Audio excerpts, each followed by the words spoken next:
Nuwun sedulur, sugeng pepanggihan malih kalian kula Tubagus Purnama. Rahayu rahayu rahayu ingkang sami pinanggih. Sedulur, ada 3 ujian ketika kita sedang mengalami kebangkitan spiritual yang terkadang ini tidak disadari. Nah, ketika kita tidak menyadarinya bahwa ini merupakan kebangkitan spiritual diri kita, maka kita akan terpuruk dan terjatuh, bahkan hidup kita menjadi berantakan. Jadi apa saja 3 ujian itu? Monggo kita simak videonya.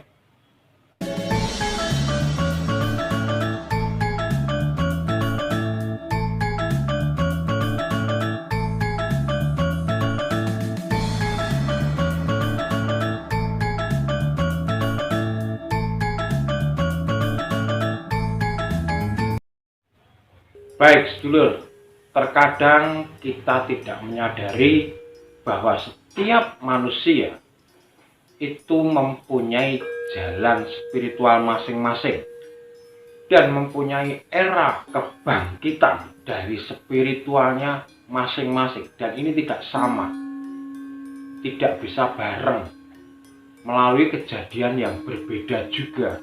Tetapi ada 3 garis besar bahwa itu menunjukkan panjenengan sedang mengalami kebangkitan spiritual. Nah, ujian itu yang pertama merupakan ujian kemelekatan. Ini paling banyak dialami, bahkan rata-rata hampir semua mengalami. Cuma dalam kadar yang berbeda. Contohnya, ketika kita menyimpan uang di bank, tiba-tiba raib, hilang. Sekarang ini banyak terjadi hal semacam itu. Lalu ketika kita mengalaminya, kita menjadi sangat marah, sangat emosi, atau juga kebalikannya, sangat bersedih, sehingga kita hanya berkutat pada masalah kehilangan uang tersebut. Nah, dari sinilah kita tidak akan dapat move on. Ingat sedulur, itu artinya panjenengan melekat kepada materi. Dan di alam ini sudah ada perputaran yang sistematik dan tidak bisa dilawan, bahwa ketika panjenengan tidak membutuhkan hal itu, maka akan diambil. Bukan karena keinginan, tapi karena kebutuhan.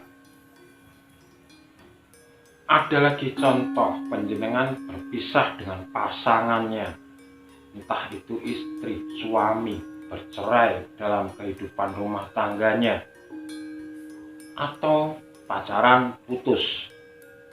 Maka di situ terjadilah emosi. Entah marah pada diri sendiri, entah marah pada pasangan, dan selalu mencari-cari kesalahan pasangan masing-masing. Sehingga timbul rasa dendam untuk saling menjatuhkan. Kebiasaan itu yang dialami. Awas kamu.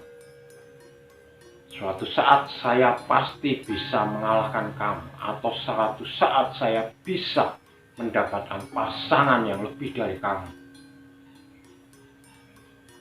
Nah, dendam semacam ini, kebencian semacam ini adalah energi negatif. Justru karena panjenengan menyimpan rasa ini, maka yang terjadi, kehidupan panjenengan tidak fokus untuk berjalan ke depan, untuk move on, tapi justru fokusnya mencari hal-hal yang bisa membalas, hal-hal yang bisa menuruti hasrat dendam panjenengan, ego panjenengan, untuk mengalahkan pasangan yang tadi panjenengan pisah. Padahal ingat sedulur, bahwa jodoh, harta, benda, semua yang ada di semesta ini hanyalah titipan. Ketika frekuensinya sama, maka mereka akan bersatu. Tetapi ketika sudah berbeda frekuensi, maka mau tidak mau harus berpisah.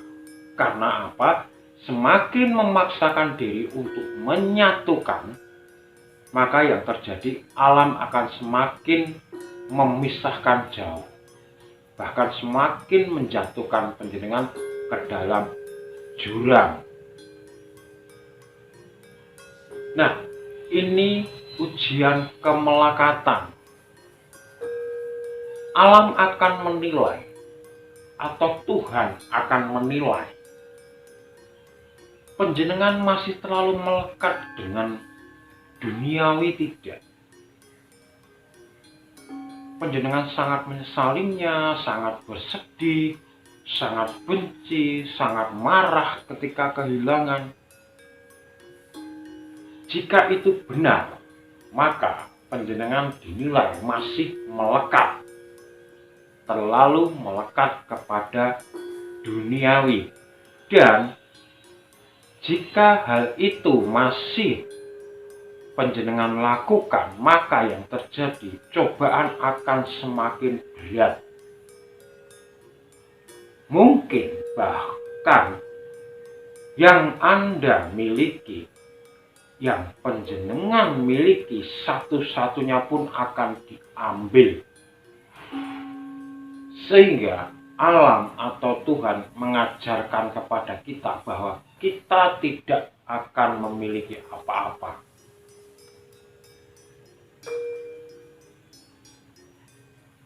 Nah, itulah ujian kemelekatan, sedulur. Kalau panjenengan tidak menyadarinya, maka yang terjadi, panjenengan hanya menyimpan dendam. Panjenengan hanya menyimpan emosi. Panjenengan menyimpan kesedihan terlalu dalam. Dan itu membuat hidup panjenengan akan berantakan ke depannya. Kemudian yang kedua, ujian yang sering dialami juga masalah kesabaran. Kesabaran ini seakan tidak ada batasnya. Bahkan ketika sekarang banyak kata-kata bahwa sabar itu ada batasnya, itu yang membuat manusia sendiri. Tetapi kalau untuk perhitungan Tuhan dan alam semesta, itu berbeda. Tergantung yang pertama tadi, panjenengan sudah bisa melepaskan diri dari kemelekatan, maka tingkat kesabaran panjenengan ujiannya tidak akan panjang. Tetapi jika panjenengan masih terikat dan melekat kepada duniawi, maka kesabaran ini ujiannya akan semakin panjang dan seakan tidak berhenti. Coba panjenengan tiap hari berdoa bertahun-tahun, lalu di hati panjenengan seakan-akan saya sudah bertahun-tahun bertobat, saya sudah bertahun-tahun memohon, tetapi kenapa tidak dikabulkan juga? Kenapa hidup saya tidak berubah? Harus sabar sampai kapan lagi? Nah ini sedulur, terkadang perhitungan manusia dengan perhitungan alam semesta berbeda. Kemungkinan alam semesta sudah menyiapkan hal yang lebih baik lagi, hanya menuntut kesabaran panjenengan.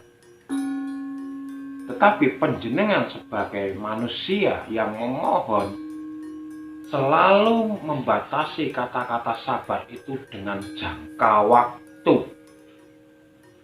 Padahal kalau kita tahu sabar itu tidak ada batasnya.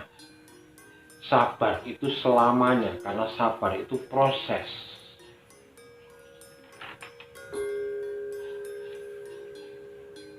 Nah, disinilah ketika panjenengan tidak sabar, pasti panjenengan akan terjatuh kembali. Kemudian ujian yang ketiga, yang ini berbahaya sekali, adalah ujian keimanan. Panjenengan akan semakin sering menanyakan keimanan. Apakah sudah benar iman yang saya miliki ini? Apakah sudah benar ini jalan yang harus saya tuju supaya saya mendapatkan hidup yang lebih baik? Di ujian keimanan ini seringkali kita melihat banyak orang yang berpindah agama, lalu menjelek-jelekan iman yang lama. Itu karena apa, sedulur? Karena dalam menjalani keimanan, mereka hanya berdasarkan dogma dan doktrin, hanya berdasarkan kulit luarnya saja, syariatnya saja. Nah, ketika panjenengan mengalami ujian keimanan, maka yang harus dilakukan adalah semakin meresapi ajaran yang diberikan sebuah religi. Ingat, sedulur, religi itu tidak pernah mengajarkan keburukan. Semuanya tentang kasih sayang, baik itu sesama makhluk hidup maupun alam semesta. Tetapi ketika kita terikat kepada sosok yang menjadi panutan dari sebuah religi, misalnya Nabi Muhammad Shallallahu Alaihi Wasallam atau Yesus Kristus, maka yang terjadi akan dibenturkan dan selalu dibenturkan. Ingat bahwa setiap manusia tidak ada yang baik semua atau buruk semua. Di dalam kebaikan selalu ada keburukan, demikian juga kebalikannya. Dan inilah yang dimanfaatkan sebagian orang untuk menjual agama, sehingga panjenengan tidak sempat untuk menyelami intisari dari agama.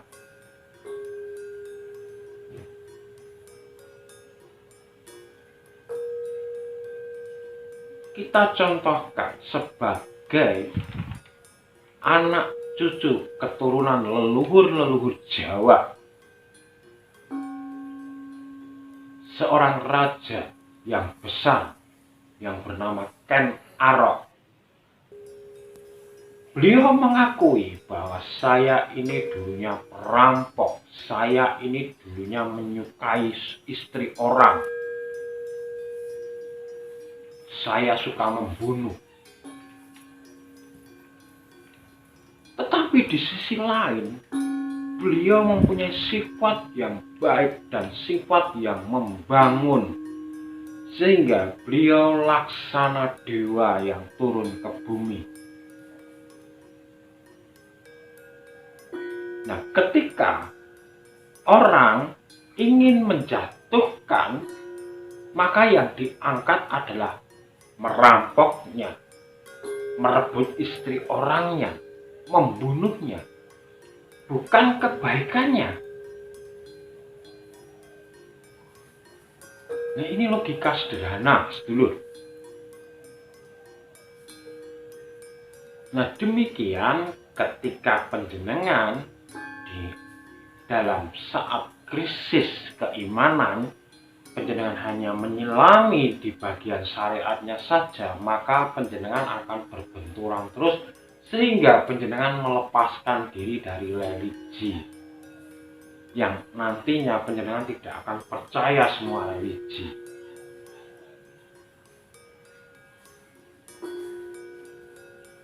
Banyak kejadian sekarang seperti itu.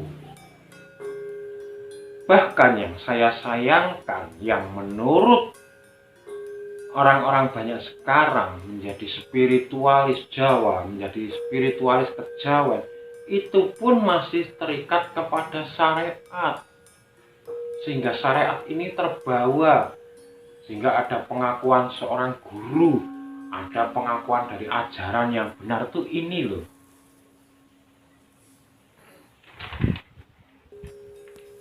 Nah, inilah sedulur, 3 ujian ini, jika panjenengan tidak dapat menyadarinya, maka saya jamin panjenengan akan berantakan hidupnya. Dimulai dari 1, kemelekatan, panjenengan akan terikat oleh kesedihan dan kebencian serta ego. Kemudian yang kedua, kesabaran, panjenengan akan terikat bahwa saya harus punya waktu.